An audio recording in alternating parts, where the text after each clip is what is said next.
The school bell rings, but the halls are silent. Too silent. No laughter, no whispers, no footsteps, just an eerie, unnatural stillness. A lone student, trembling, scribbles something on his desk. Help me. They are inside the walls. Suddenly, the lights flicker. The air turns ice cold. And then a wet, slithering sound echoes through the empty room. A faint voice whispers from the walls. No talking in class. A hand, pale and skeletal, slides out from the cracks, gripping the student's wrist. He screams, but his voice never leaves his throat. Then he is gone, and the classroom remains silent. Crestwood High was known for two things: its perfect test scores and its deadly silence. No student ever spoke during lessons. No one even dared cough. If you made a sound, you'd feel something watching you, something hungry. The teachers never explained the rule. The principal never warned new students. But everyone knew what happened to those who broke the silence. They vanished. Ethan was a new student, and he thought the rule was stupid. One day, during a math test, he whispered, "Hey Josh, what's number 3? Josh froze. His face turned pale. The entire class stared at him in terror. And then, a shadow slid across the walls. A low, wet whisper seeped from the ceiling. Someone broke the rule.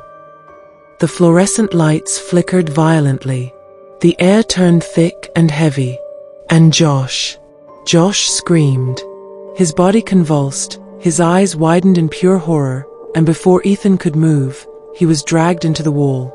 There was no door, no opening, just solid bricks. And then, silence. The only thing left was a faint whispering voice from the walls. "Ethan, run." That night, Ethan stayed after school, hiding behind a locker. At midnight, the walls moved. The bricks cracked, revealing hundreds of pale hands twitching inside. Hollowed-out faces of past students peeked through, their mouths open wide, whispering, whispering, whispering. No talking in class. No talking in class. Ethan ran, but the walls followed him. He saw Josh, his hollowed-out face pressed inside the brick, his mouth moving in a soundless scream. The walls suddenly grabbed Ethan's throat. He couldn't scream, couldn't breathe. And then, he was pulled inside. The nightmare never ends. The next day, his seat was empty. His name was erased from the school records. No one remembered him. But the classroom never truly went silent. If you listened closely, you could still hear his voice, whispering from the walls. "Please, let me out." But no one ever does. The bus rattled down an empty highway. The children inside were laughing, chattering, and tapping their fingers against the windows. The teacher, Mrs. Carter, checked the map. They should have arrived 2 hours ago, but there was nothing outside except a fog-covered road stretching into the unknown. Suddenly, the laughter stopped. The children stared out the windows.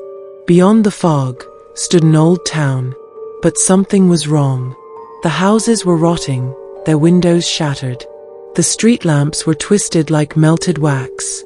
And children, ghostly pale, stood at the sidewalks, staring at the bus with hollow black eyes. One of them raised a trembling hand and whispered, "You came back." And then, one of the students inside the bus screamed. Crestwood High's 8th graders were excited for their museum field trip.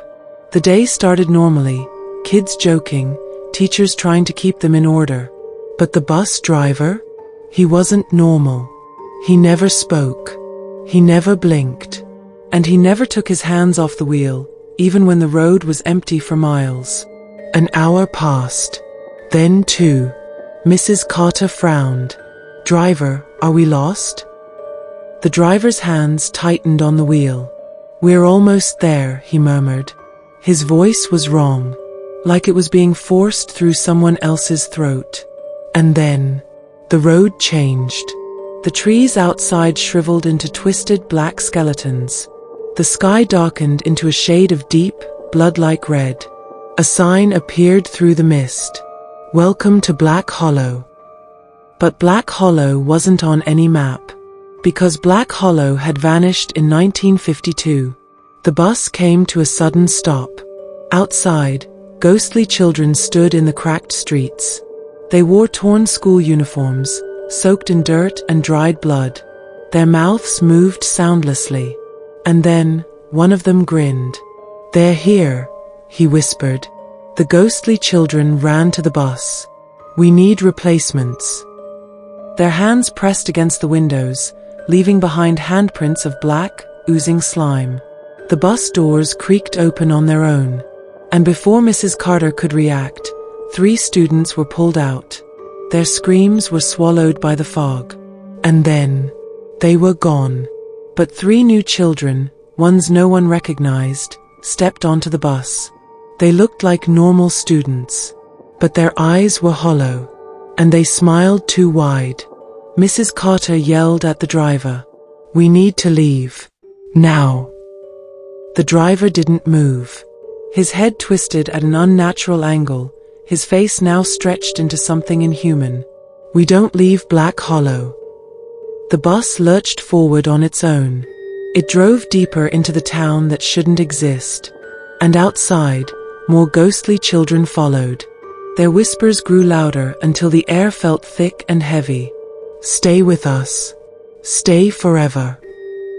Then, one of the students jumped up. "I remember," he screamed. His name was Tommy, and he had been on a field trip in 1952. He never made it back. And now, neither would they.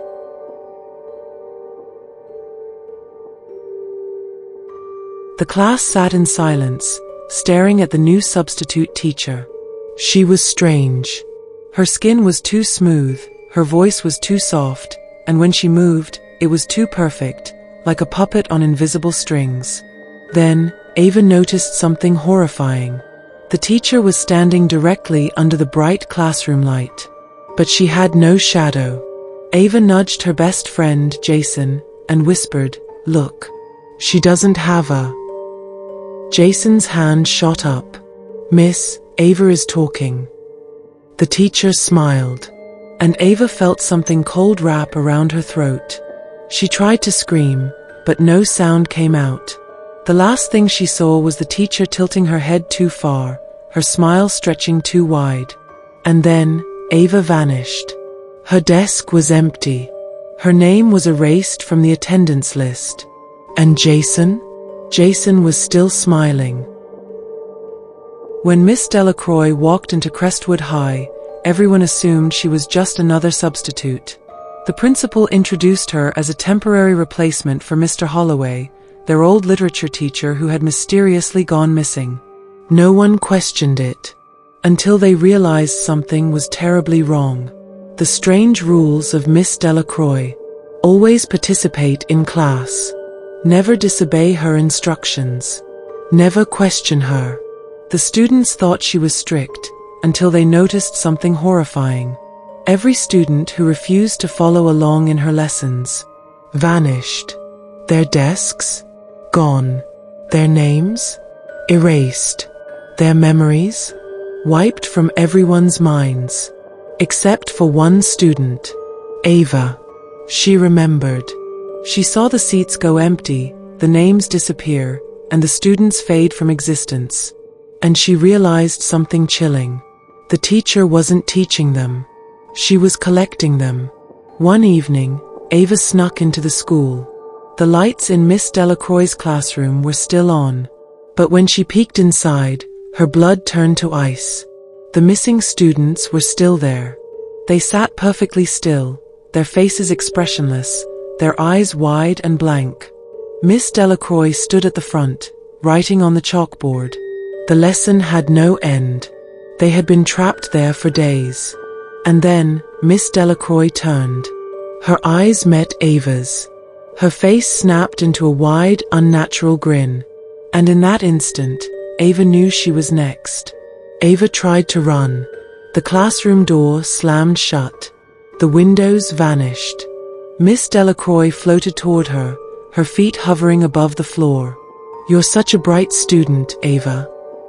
Her hands stretched unnaturally, her fingers lengthening into shadowy tendrils. "It's time for your final lesson." Ava screamed as the tendrils wrapped around her face, pulling her into darkness. And then, she was gone. The next morning, the students sat in silence. Miss Delacroix smiled at them.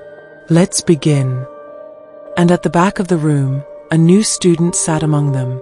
Her name was Ava, but her eyes were hollow, and her smile was too wide. The class continued, because it never truly ends.